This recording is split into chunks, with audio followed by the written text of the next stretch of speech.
Hello everybody, welcome to the Chazara. Maria Rabbeinu Harav Simon Shlit's shir he gives for the yurtzeit of his father, the 6th of Nisan. It's March 21st, 2026. So let's dive in. For the purpose of the shir, we have to review two foundational principles, two yesodot of kashering. The first yesod of kashering comes primarily from the pasuk in Parshat Matot on the screen in front of you, where it says the zahav, kesef, nechoshet, barzel, etc. You have gold, silver, copper, etc. You bring in fire, and then other things you can kasher with water. So really, this is the source of the foundational principle number one of kashering, which is that there are two types of kashering: with boiling water or with fire.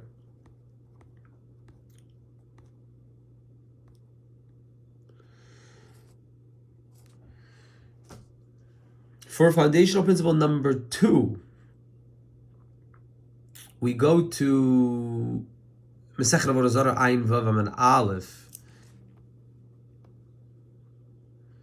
Right here, Rami le Rav Amram Rav Sheishet Tanu Hashipudin ve'askila Malbanan be'or. So these are utensils, the shipudin and askala, the spit and whatever they use, to do the sacrifices in the temple. So there's a concept that you have to eat the sacrifices in its proper time. Anything that is not finished from the sacrifice, it is a prohibition to eat it. It's called notar, leftover. You're not allowed to eat the leftover. In fact, you have to burn it. You have to get rid of it by burning. But what about the taste of the sacrifice that was nivla, was swallowed up into the utensils used for making the sacrifice? So after the sacrifice's time is over, you can't even benefit from the taste. You can't eat that taste that's in those utensils. So how do you kasher them? It says malbanan be'or.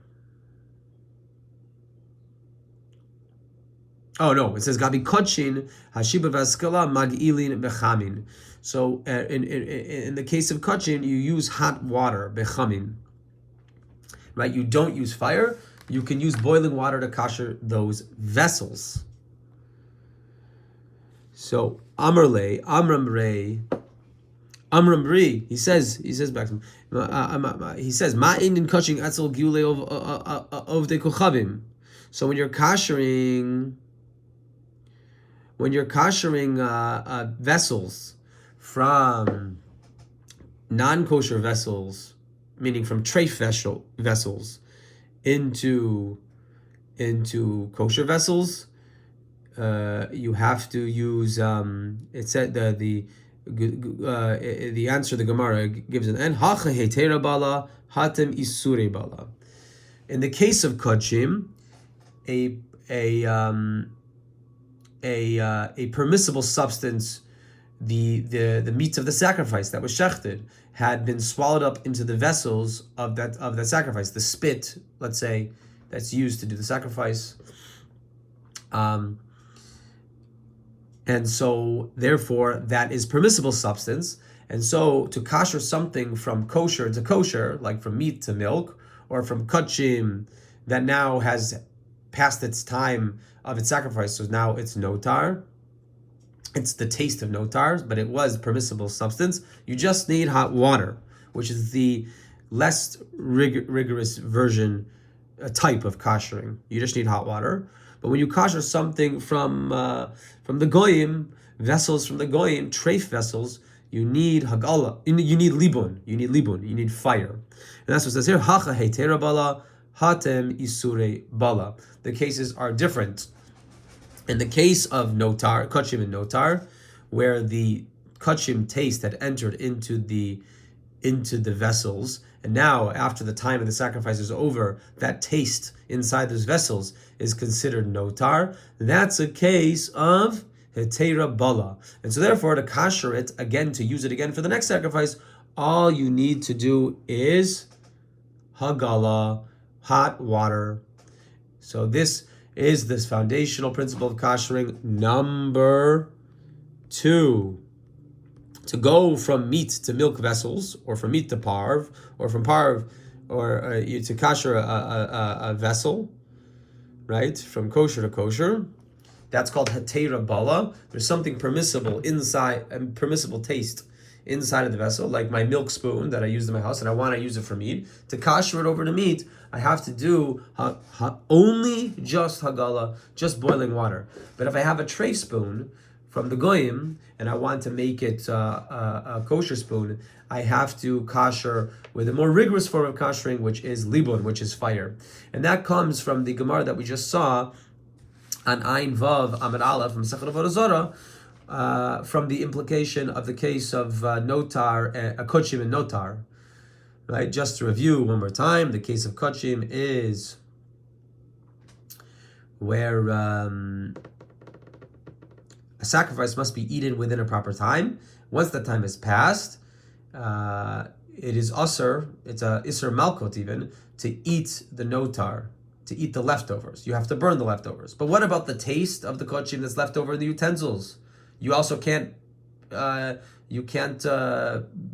be sated by that taste also.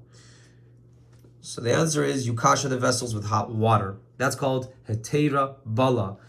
We learned that out from kashering the notar taste left over in the utensils of a kachim sacrificed. So now we have our question.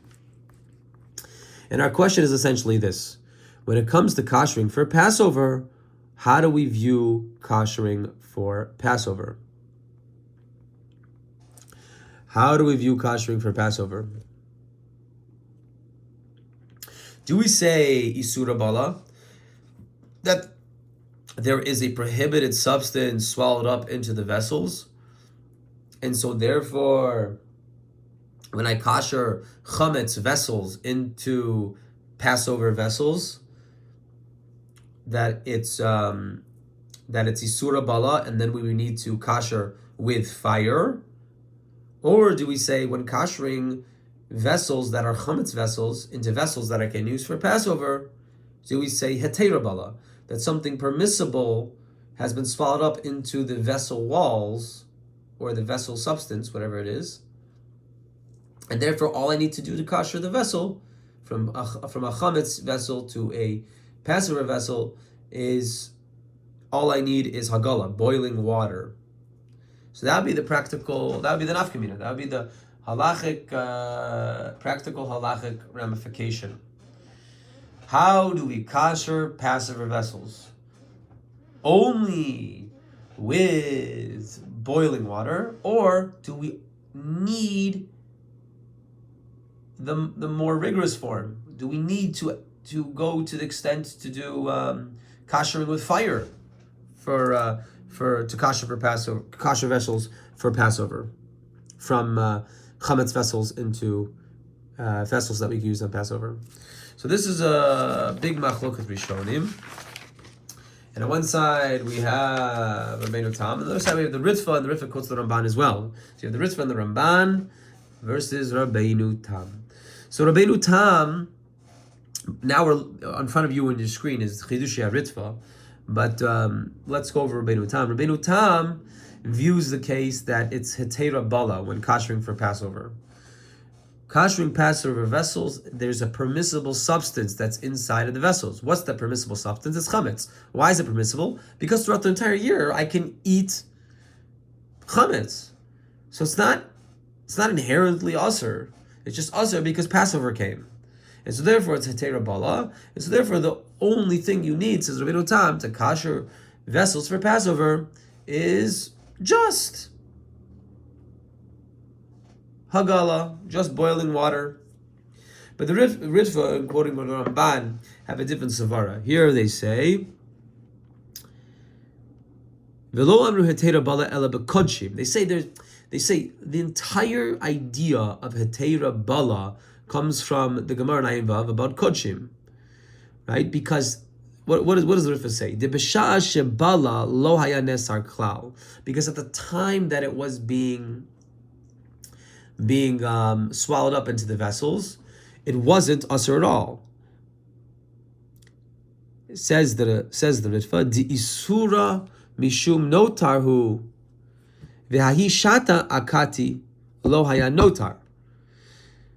V'lo nesar klal, ve'ein shame notar alav. This is the idea. There's no shame Issur notar, meaning the Torah doesn't. There's no inherent Issur to eat notar. There's an inherent Issur for a person, the person, the Kohen, to be eating leftovers from the Kodshim. The person did it. By not finishing it, now he has to burn it. Right? That's what the Rebbe says. So after it got swallowed up, then it became notar. Ein asur notar roi lachul ella almanat sheraui shelipflot alidei hagala shehi blia gdola netina ta'am. And then the Rebbe says, "Al b'chametz b'Pesach shenivel b'sakin chametz hu v'shem chametz alav ela she'adayin lo chal alav zman isuro." So what he's saying is there's a Shem Issur shel chametz. There's a fundamental prohibition to eat chametz. It's just that the time for the Issur didn't happen yet. Meaning it's easy to confuse the two cases, said the Rebbe.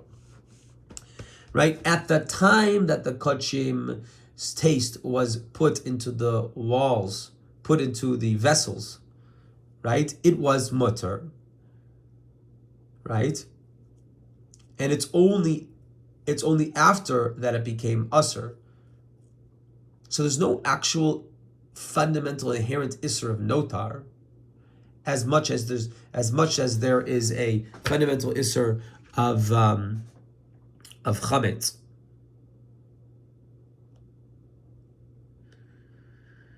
It's a very easy concept to confuse, but we'll go further and we'll try and figure this out here. The idea is that there's a Shem Issur chametz. That's the Ritva and that's the Ramban.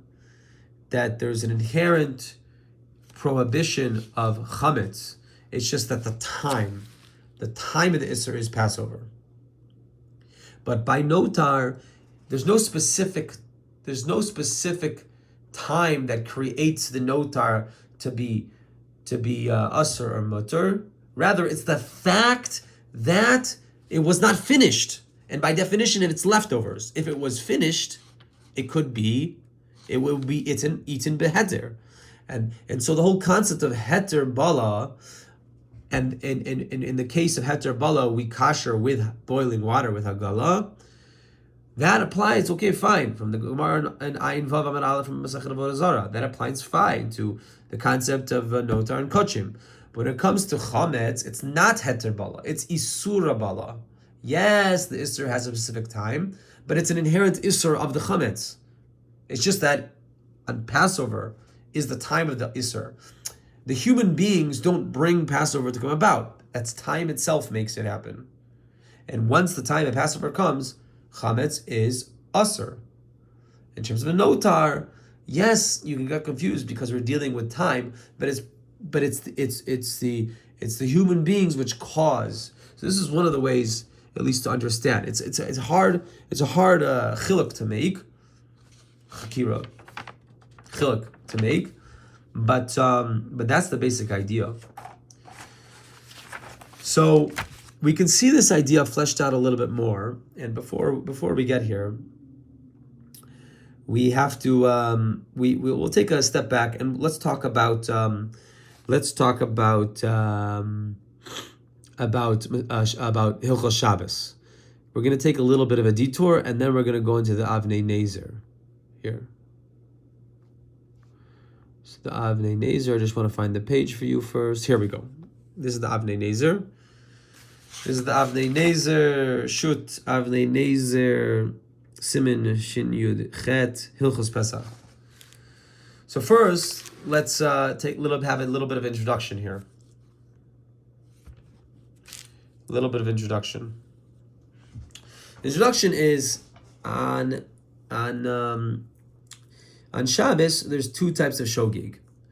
So shogeg is when you do something, transgress something by accident. Mezid is when you transgress something on purpose. So the general principle is when you transgress one of the 613 mitzvot that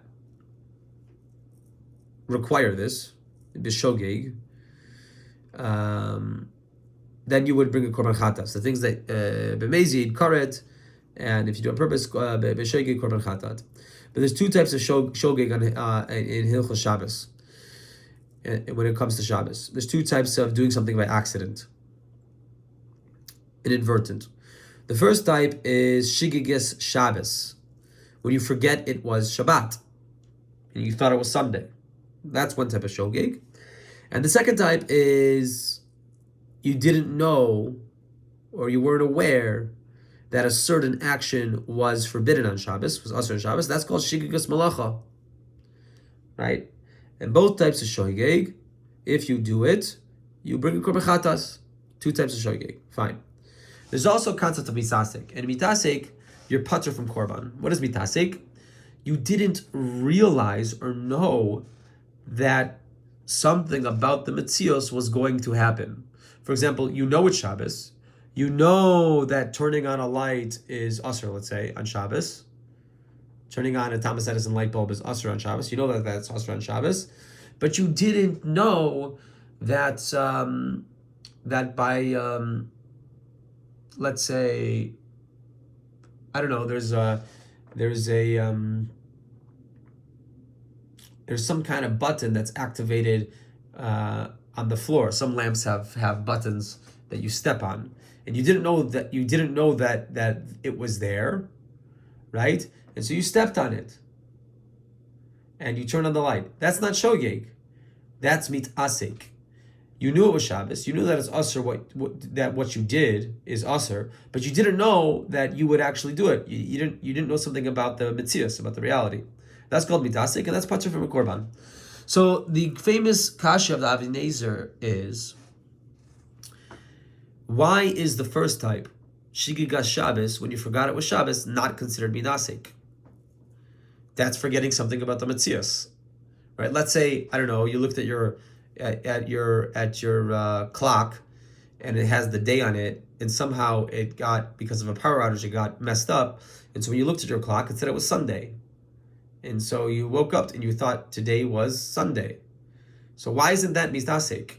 Why is forgetting that it's Shabbos a higher transgression level than mitasek, a transgression level of shogeg, of doing something by accident, in which case you would have to bring a korban chatat to atone. After all, knowing if it was Shabbos or not is a mechanism of the metzius, right? You count the days, you know what day it is, right? So why isn't that considered mitasek? So Avnei Nezer here has an amazing answer, and he brings up the concepts that we just spoke about. So Avnei Nezer says the following: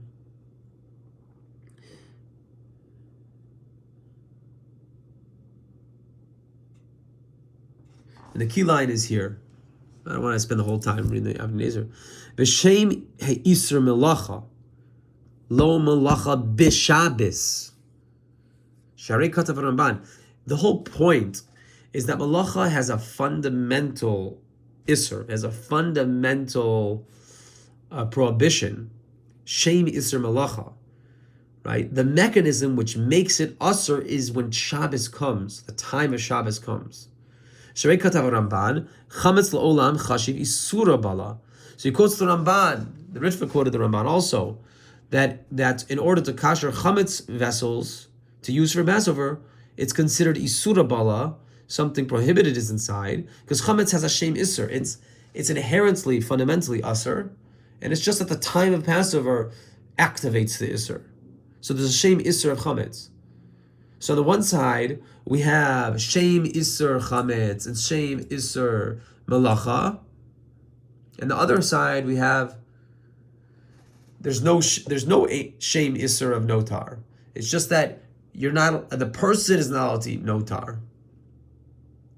This keshemagia Pesach chametz asur. When Pesach comes, chametz will be asur. V'shem zeh haya alav kodem lachen.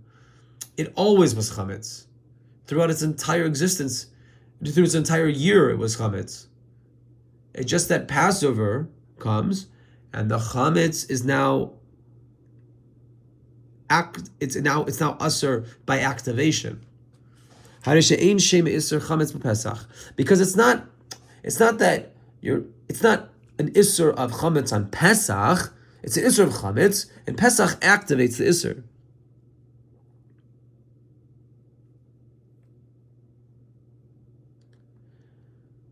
And that's why the Ibn Ezra says, when it comes to malacha, it's not mitasek. It's a higher category. When it comes to a shigga Shabbos, forgetting that it was Shabbos, it's not considered the lowest. It's not considered the low category of mitasek, and you're putter from bringing the sacrifice. It's considered a real shogeg.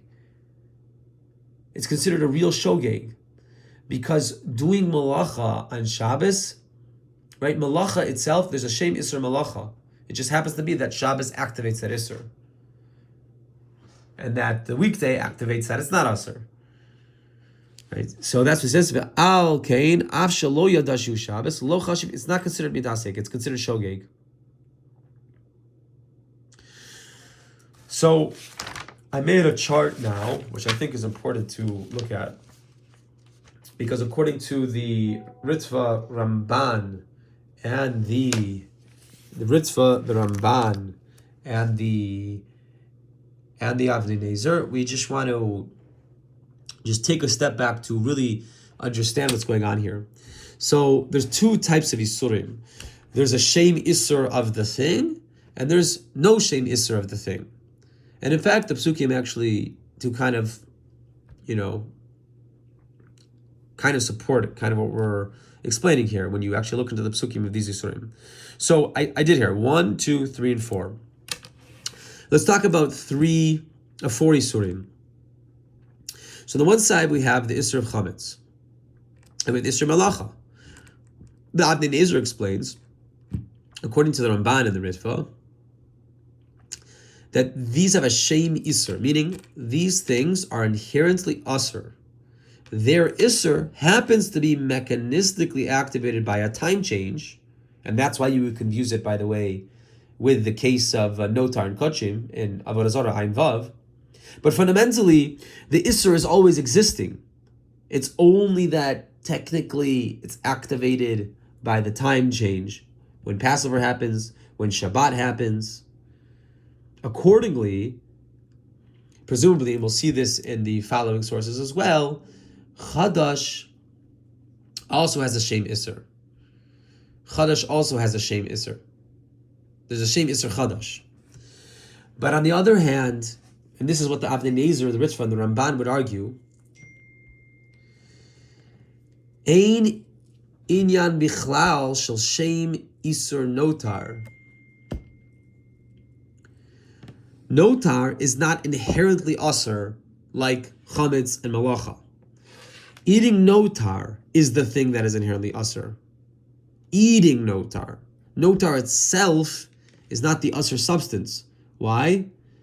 Yes, this is a lav sheyesh b'malkos, right? Eating notar is true.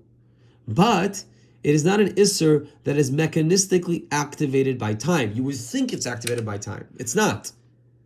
Rather, it is the actions of the man that caused the meat to be asur. This is at least how I understand. What do you mean it's the actions of the man that caused the meat to be asur? You didn't finish it. You didn't finish it. If you had finished it, it wouldn't be asur. The time of the sacrifice is prescribed by Hashem, fine. But if you finish it, there's no notar. If you don't finish it, there's notar. That's different than chametz and malacha. Chametz and malacha are always asur, except they're waiting, so to speak.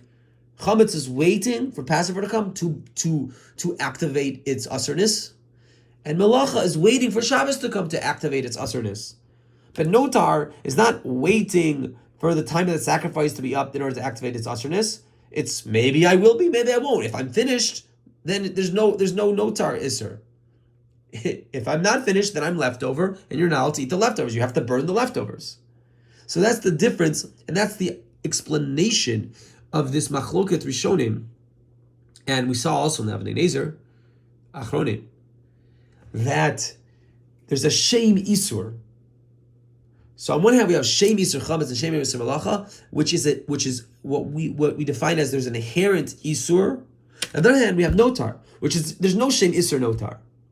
In fact, if you look in the Psukim, this actually makes a lot of sense as well. It seems to be true. So this is the sheet to take in this idea, this amazing, this very very brisker limit here. Very important to understand this. Now, down here, we're going to get to in the following sources as well.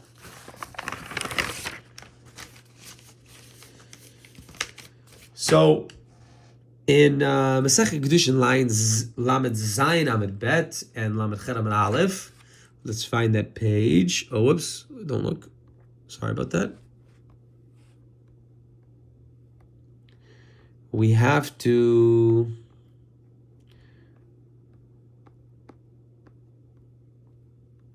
find Masechet Kedushin here.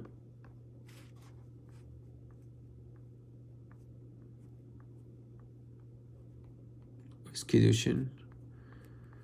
After the Avnei Nezer. We have an amazing idea here. Here we go. Kedushin, lines Lamed Zayin Amid Bet, and Lamed Chet Amid Aleph. We have here an amazing Tosfos. So the Tosfos,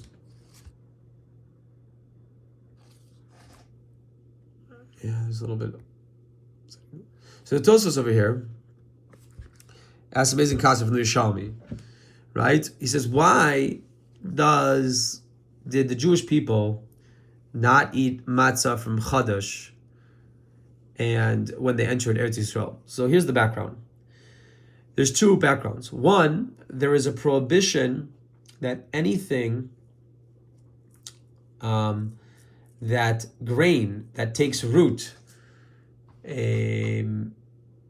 before the 16th of Nisan, which is 2 days after Passover starts, or 1 day after Passover starts, is considered chadash, and you're not allowed to eat it. It's completely usher to eat it. Only grain that takes root after that, once they have brought the Omer sacrifice, you're allowed to use to eat. So the problem here is we need grain to make matzah. So the question is, when the Jewish people entered the land of Israel, before the first Passover, inside of the Holy Land, they didn't eat matzah on the first Passover. So this is the question. The question of Tosfos is, why not? We have a principle of aseh dochelot aseh. We have a principle that a positive commandment beats out a negative commandment. We see this by tzitzis, right? We have a lav of shatnez. You're not allowed to mix wool and linen. We have an aseh of where it's tzitzis. But me'ikar hadin, I don't want to get into halachas right now, but me'ikar hadin, aseh dochelot aseh, and you can have linen strings on your wool beged, or you could have wool strings on your linen beged. I believe that's the halacha, but that's the basic principle. Aseh dochelot aseh. Tosfos says, why not the aseh of eat matzah on the Leil HaSeder? Doche, it should push off, it should supersede the lot aseh of chadash, of don't eat chadash, and then they'll just use chadash grain to make matzah. It's an amazing question. It also gives two answers, and then we also have the answer of the Chasam Sofer. So the first answer of the Tosfos is right over here.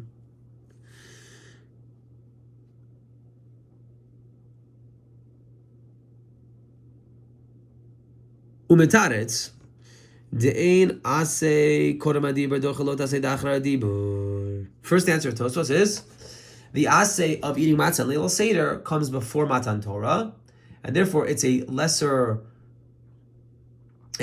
It's a less strong aseh, and that type of aseh can't be doche a lot aseh la'achar hadibur, after Mount Sinai, and at/after Mount Sinai, which is chadash. You're not allowed to eat chadash. So that's why the asay of eating matzah on Leil Seder ba'erev tuchlu matzot cannot be doche, cannot supersede the lo taseh of Chadash. That's the first answer of the Tosfos. The second answer of the Tosfos is no, that's actually not true.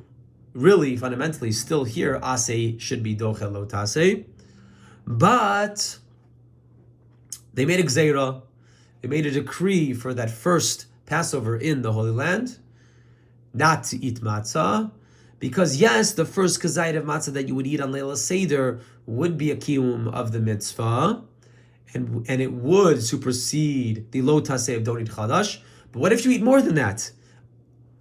The gzeira, kazayit rishon atu kazayit sheni. Maybe you'll eat more, and then you eat another kazayit of matzah, and then you'll transgress a biblical prohibition of eating chadash, because there's only a mitzvah requirement to eat a kazayit of matzah on Leil HaSeder.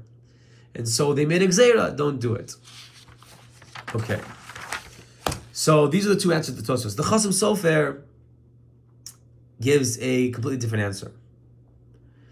And it's a version of the second answer of the Tosfos, but he modifies it basically. He says it wasn't a gzeira. He says the first kazayit of matzah that you would eat on Leil Seder is not nechal l'shiva. So when it comes to Passover, we have to know the following. There is a mitzvah chiyuvi. There's an obligatory mitzvah to. There's a famous concept. There's an obligatory mitzvah to eat a kazayit of matzah, an olive's worth of matzah, b'leil seder, and then there's a mitzvah kiyumi to eat matzah the rest of the days of Passover. Shivat yamim tuchlo matzot, right? So therefore, since the first kazayit itself, because it's chadash, it's not nechal l'shiva, because the rest of the 7 days of eating matzah wouldn't be doche, the lo taseh of chadash. So the first kazayit that you eat is not nechal l'shiva. It's not able to be consumed. It has no chance to be consumed the rest of the days of Passover. Therefore, on the first night itself, it's not doche, because it itself is not a kiyum of the mitzvah of on Leil Seder eat a kazayit of matzah. So this is what I explained down here. So you look down here on the bottom of the page, right here. Right? He says, therefore, the asay of eat a kazayit of matzah on Leil HaSeder cannot be doche, the lav of chadash. After all, since the matzah would not be nechal l'shiva, there is no possible way to be mekayim, the theoretical asay on Leil Seder, with something that fulfills the actual mitzvah. So essentially, it is not that the principle of asay doche lav doesn't apply anymore. It still applies fundamentally, but on a technical level, there's no possible way. Rather, it is that there fundamentally is no asay. There is no asay. There is no practical, hypothetical asay, unless you go into the future and get yashan grain, which we don't have time machines, to be doche the lav. Because the first kazayit you eat itself is not nechal l'shiva, so it itself is not a fulfillment of the mitzvah of eat matzah b'leil seder, and therefore it cannot be doche. It's not that asay doche lo taseh doesn't apply. It's that it doesn't exist here. The principle is still a good principle. Asay can doche lo taseh, says the Chasam Sofer, but it doesn't work here. There's no possible way that it could work here. So this is the Chasam Sofer. So now that we've understood the Chasam Sofer, now we can go back and understand the Avnei Nezer, the Ritva, and the Ramban. Right? Back to this page.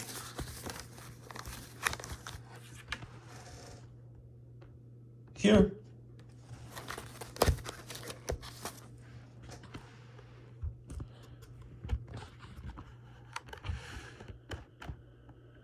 Down below, right here. Yesh Shem Issur Chadash. Chadash, let's talk about Chadash right now. Chadash is also a Shem Issur. It would be, theoretically, in the way that the Avnei Nezer is thinking, the Ritva and the Ramban. Chadash would also be a Shem Issur. Why would Chadash be a Shem Issur? Because it's always Asur. It just so happens that the 16th of Nisan and the Korban Omer create it to be mutter. So theoretically, be placed on the left side, that there would be a Shem Issur. Now, what does this mean? This means that there is a very strong argument that the way to kasher vessels for Passover, chametz vessels, kashering chametz vessels, you have to view it as a surah bala, and therefore it would require libun and not just hagala. It would require fire, which is the chumrah. There also might be, we didn't talk about this in Shir, but there might be a chefsa gavra thing going on here a little bit. The other thing to mention is that, I just thought of this now, if you don't bring the Korban Omer, does that make Chadash,